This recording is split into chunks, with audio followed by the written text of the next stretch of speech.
स्वागत छ तपाईहरुलाई मेरो सानो भिडियो। आज चाहिँ बोटक्स गर्न लागेको, त्यही भएर उहाँले 20 मिनेटको लागि स्याम्पू लाएर मिश्रण लाइराखेको छु। त्यही पश्चात तपाईहरुलाई पनि हाम्रो सानो बारीको के छ त त्यहाँ वरिपरि रहेको भनेर देखाउन गइरहेको छु। उता भाइ खेलिरहेको छ एक्लै। यता माइली बहिनी खाना खाएर ब्रस गर्दैछ। फुपूलाई सघाएको छैन। फुपू चाहिँ बिचारा भाडा मस्काकै हुनुहुन्छ। सोनियाले सघाएन अरे। दिदीको हेयर वास गर्ने टाइम भएको छ कि छैन भनेर म हेर्दैछु। यता भाइ पनि खेल्दैछ। उता सोनिया बहिनीसँग गफ हान्दैछ।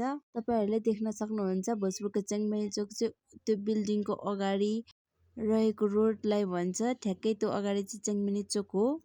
भाइ अहिले पनि एक्लै खेलिरहेको छ। म चाहिँ अब चाहिँ दिदीको हेयर वास गर्ने टाइम भयो। वास पनि गरिसक्नु भयो उहाँले। त्यस पछाडि मैले कपाल कोरिदिए।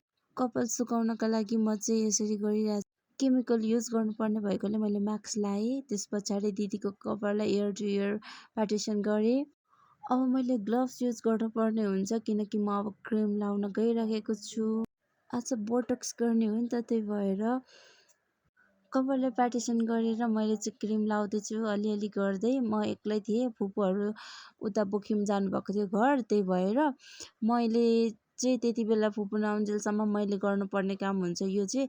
उता पसलमा पनि हेर्दै, पसलमा चाहिँ बहिनी पनि थियो, अलिक हेल्प गर्यो उसले, अनि त्यही भएर सहज भयो मलाई। अब चाहिँ त्यो अघि लगाएको क्रिमलाई चाहिँ प्याक गर्नुपर्ने हुन्छ यसरी। हेयर ड्राई गरिसकेर मैले चाहिँ कपाल यतिसम्म तानिसकेको थिएँ।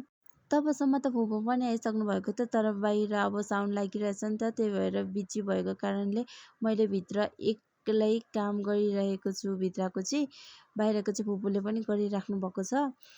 गाह्रो भन्दा पनि मलाई झ्याउ लागिरहेको थियो। एकदम साइलेन्टमा दिदी पनि हुनुहुन्थ्यो, म पनि एकदम। अनि म चाहिँ भिडियो पनि बनाइरहेको थिएँ। बोल्नु के बोल्नु भइरहेको थियो, त्यही भएर म पनि चुप्प लागेर बसिरहेँ। तपाईहरुले हेर्न सक्नुहुन्छ मेरो काम, मेरो जिन्दगी चाहिँ यसरी नै चलिरहेको छ। यस्तै गरेर आजसम्मलाई चाहिँ अब भोलि के गर्छु त्यो थाहा छैन। पसल बन्द भएपछि फुपूले पनि तान्न सुरु गर्नुभयो। तानिसकेको कपाललाई ट्रिम गर्दैछु। हेयर फिनिसिङ गर्नका लागि मैले रेडी पारिरहेको छु गरेर फुपूले पनि यता कपाल कटिङ गर्नु हुँदैछ। म चाहिँ भिडियो बनाउँदैछु। यति बेला रातको 1 बज्न लागिसकेको छ, तपाईहरुले हेर्न सक्नुहुन्छ। काम सकेर मैले चाहिँ न्युलोको क्लिजिङ युज गर्दैछु फेस वास गर्नलाई। केमिकल युज गरेको छ स्किन ड्यामेज नहोस् भनेर मैले चाहिँ यसलाई क्लिजिङले फेस वास गर्दैछु। यति सकेर म पनि रुमतिर लागेँ। दिदीहरू पनि रुमभित्र पस्न लाग्नु भएको छ, तपाईहरुले देख्न सक्नुहुन्छ त्यसरी।